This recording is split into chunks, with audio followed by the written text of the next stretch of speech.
Hello, and on today's episode of Patty Talks About Stuff She's Interested in, I'd like to begin by showing you all this magnificent salad that I'm consuming.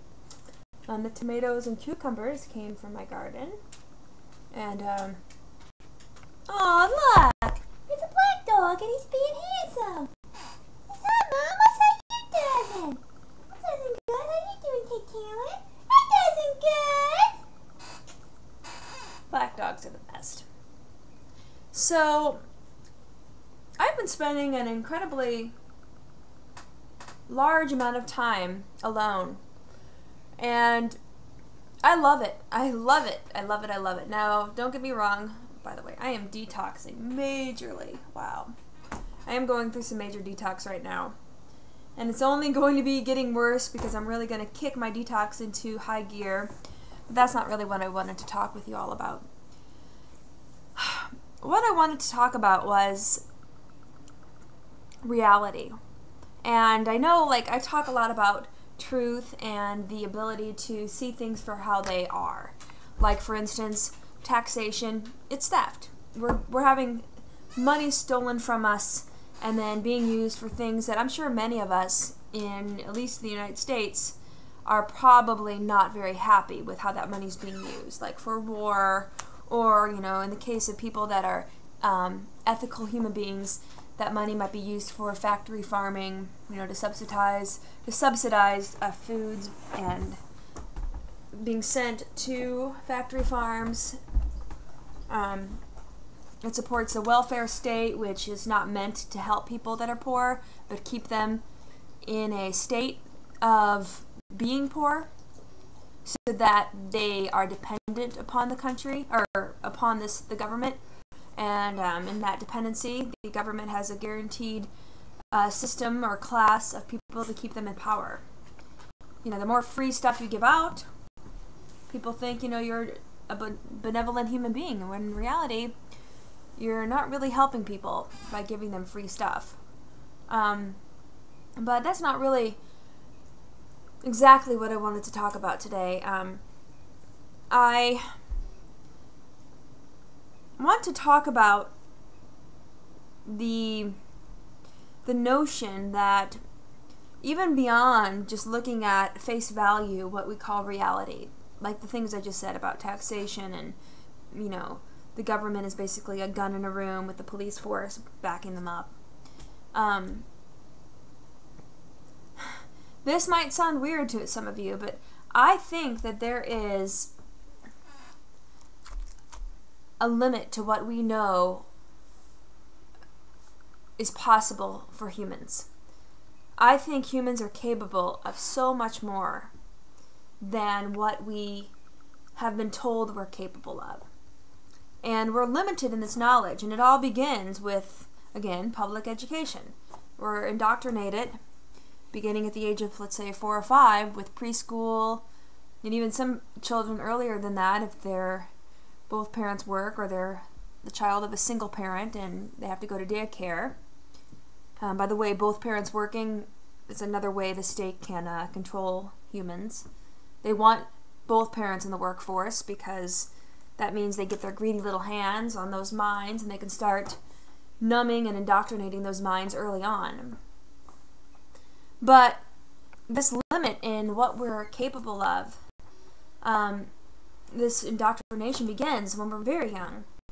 And we're basically told what to think. We're told how to formulate questions.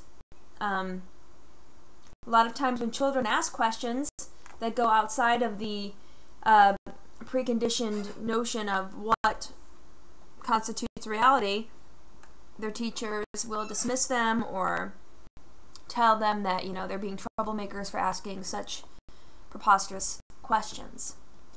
And what I'm here to say is that we need to put a stop to all of this because humans are capable of so much more. In a video I did a couple of months ago, I talked about my shamanic journey experience and how profound that experience was.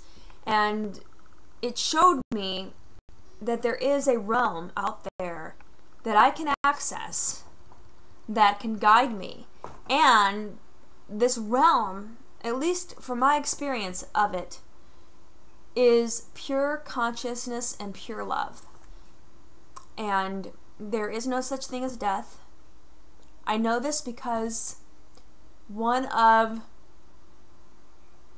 the beings that was on this planet with me for 14 years, who did,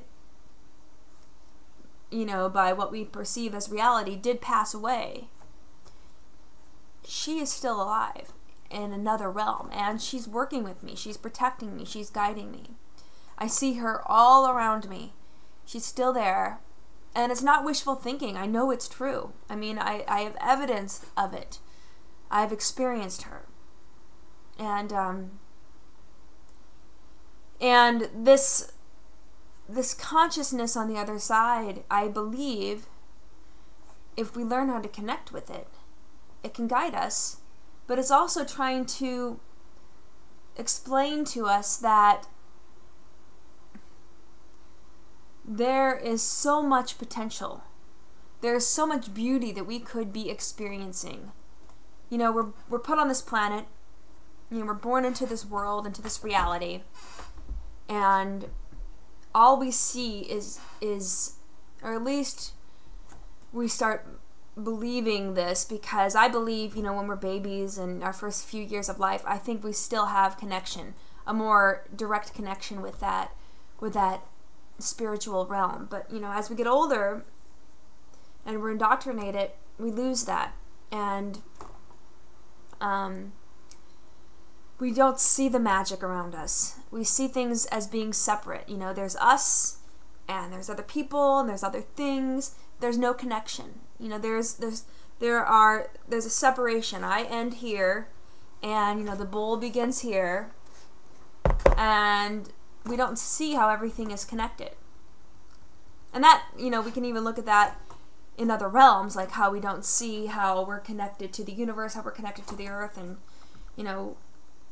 that is obviously how many humans live, in this disconnected way. We don't respect life. We don't respect nature. We destroy nature. We destroy life. We kill people. And there's no connection to it. And anyway, what I'm trying to say is that is not real. That way of living, that notion that there is the many, the separateness, many different things, it's an illusion. And what there is just one consciousness.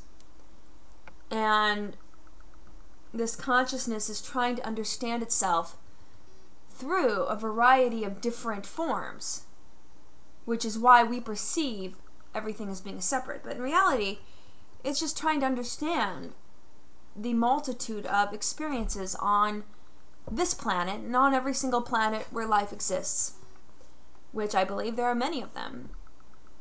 I believe that, and I don't like saying believe because I know that there are other entities that we've not experienced.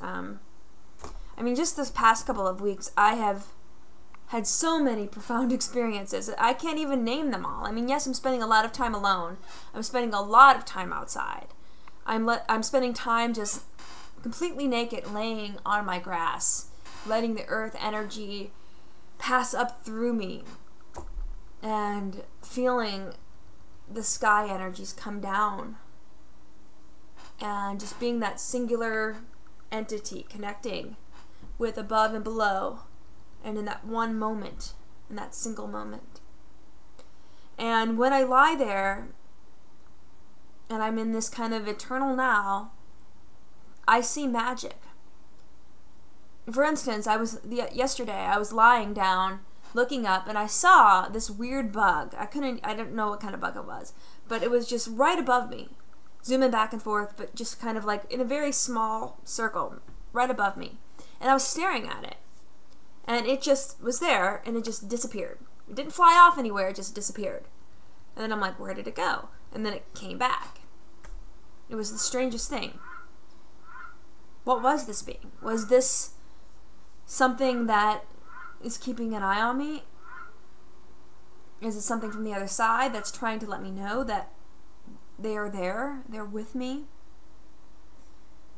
I have been telling the universe that I am open to communicating with these other realms. I want to understand more, and I'm letting go of the fear that I really have let go of a lot of fears in my life thus far. I'm not afraid of dying or getting sick. None of that bothers me.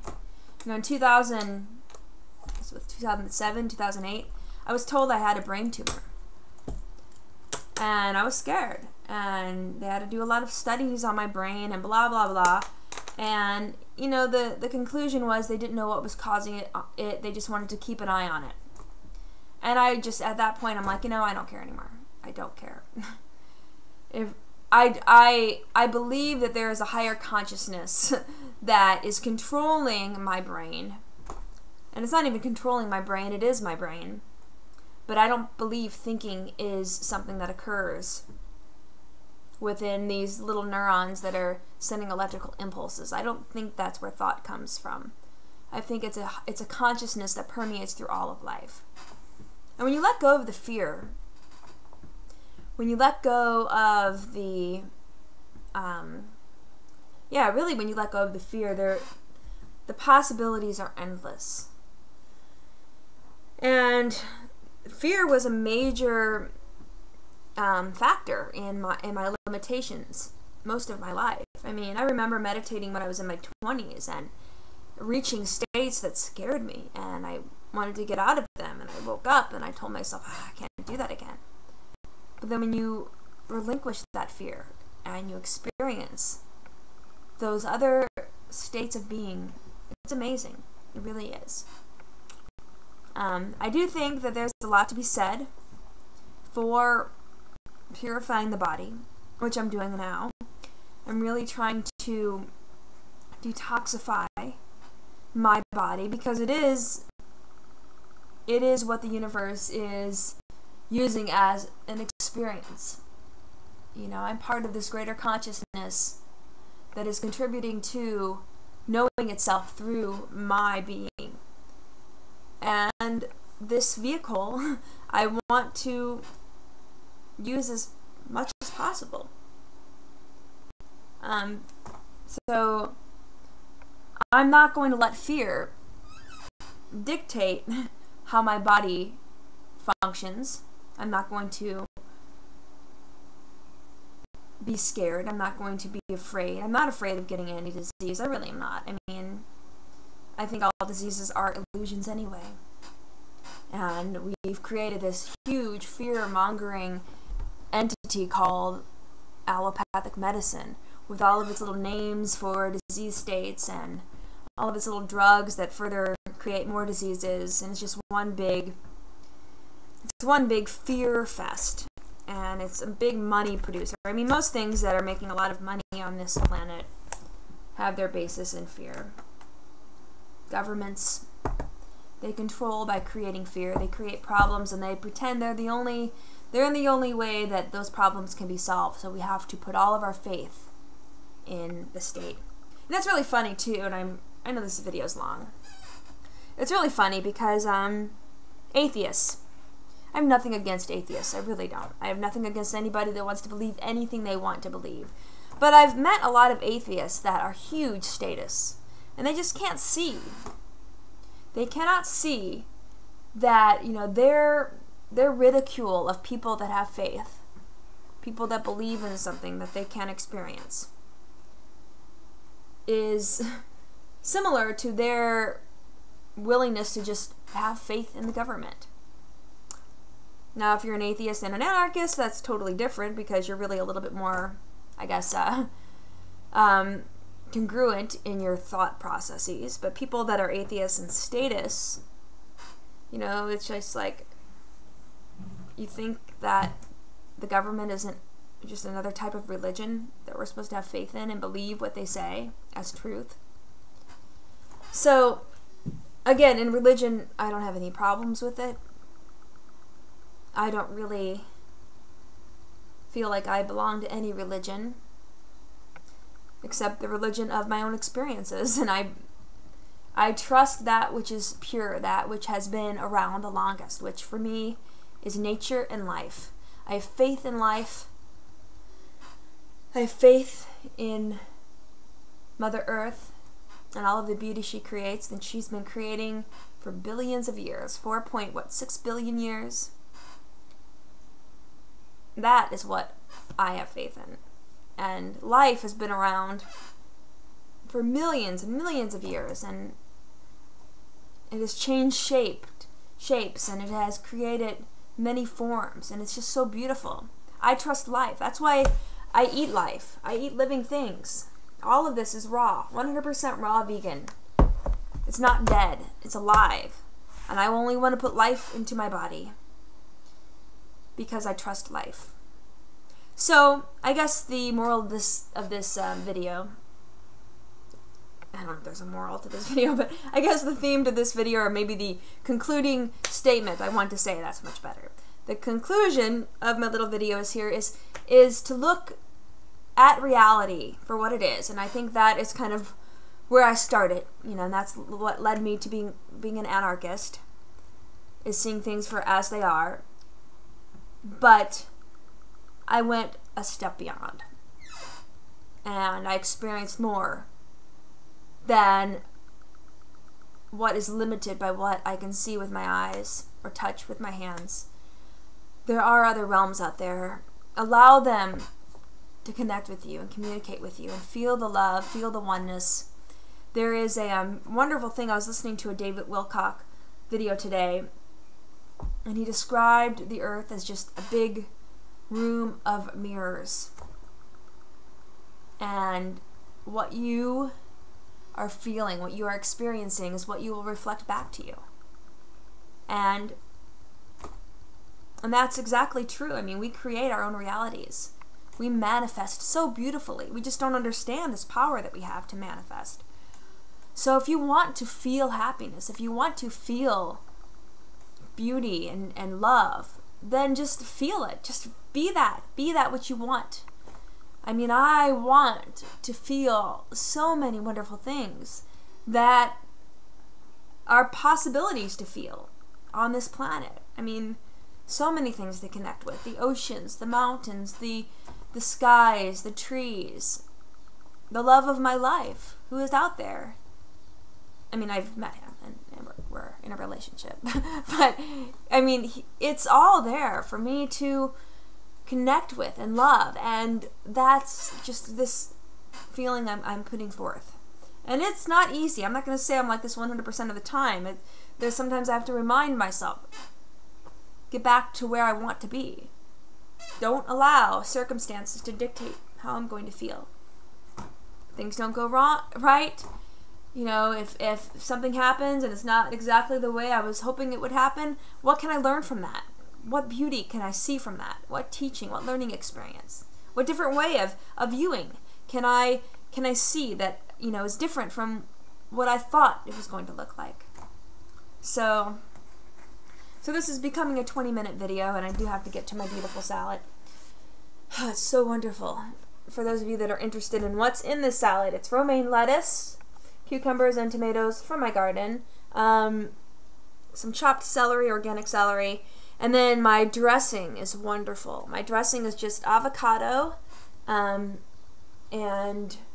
more tomatoes, some lemon juice, a little bit of walnut oil, for those wonderful omega-3 fatty acids. Some turmeric. Turmeric, I'm studying the process of detoxification. Turmeric is one of the most wonderful liver-enhancing detoxification foods out there. I mean, it does wonders, from what I've learned. I mean, liver detoxification occurs in 2 phases, phase 1, phase 2. Turmeric really enhances both of those. And broccoli sprouts are also wonderful, which I need to start sprouting broccoli. But I don't want to get off on a tangent. I just want to share what I've been feeling. And even though and I'm at that point where I just don't care, I mean, how I look anymore. So you can see all of the detoxification going on in my face. I mean, as your body detoxifies. And I am trying to support my liver, but if my liver can't do everything, because I probably have a lot of toxic substances in my body, you know, toxins start coming out of the skin, so you can see all of my little blemishes and whatnot. Anyway, that's my video. It's been 20 minutes, and I'm going to stop here. Seek truth, be truth, love truth, and experience things beyond normal reality. And love, love, love.